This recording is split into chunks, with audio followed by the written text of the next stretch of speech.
হুসিলা মা ফিস সুদূর, তুমি কি জানো না কবরের ভিতরে কি আছে? আর সেই দিনে তাদের দিলকে খুলে দেওয়া হবে, মাটির দিলকে খোলা হবে এবং সকলকে তোলা হবে, আর মানুষের দিলকে খোলা হবে, সব আমল জমা হয়ে যাবে।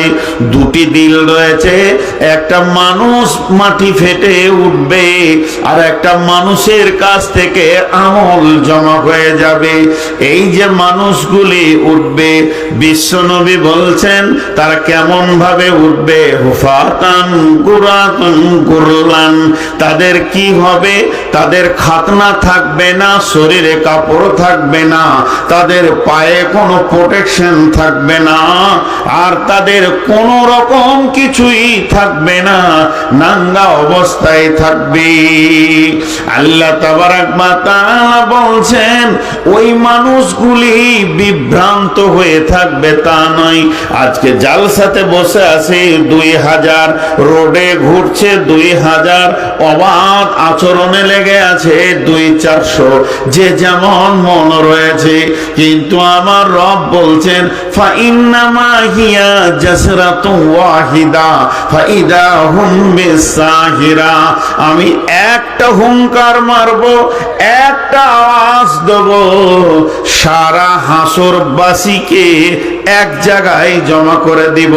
কোন পাগলকে, কোন বুদ্ধিমানকে, কোন নারীকে, কোন শিশুকে, কোন বৃদ্ধকে, কোন যুবককে, কোন যুবতীকে ফারদান আলাদা দেখতে পাবে না। আমার একটা হুঙ্কারে সব জমা হয়ে যাবে। তারা কি দেখবে? ফাইদা হুম কিয়ামুন ইয়ানজুরুন। প্রথমে তাদের চোখ কাজ করবে, দেখবে নাই, নাই তো নাই, কি নাই। বিশ্বটা যত সুন্দর করে বাগান, অট্টালিকা, বাড়ি ঘর, পুকুর, বাগান দিয়ে সাজানো ছিল, এগুলো কিছুই নাই, কিছুই নাই। শুধু তাই নয়, প্রেম নামে একটা আঠা পৃথিবীতে রয়েছে, সেই আঠাতে আমরা চিপকানো আছি। ছেলের জন্য মা পাগল, মায়ের জন্য ছেলে পাগল, ভাই ভাইয়ের জন্য মহব্বত, স্বামী স্ত্রী মহব্বত, সন্তানের সঙ্গে মা বাপের মহব্বত, আর আপনার কিনা নাতির সঙ্গে দাদু নাতির সম্পর্ক, আবার দাদা পোতার সম্পর্ক, সবগুলি যেন কেটে তছনছ হয়ে গেছে।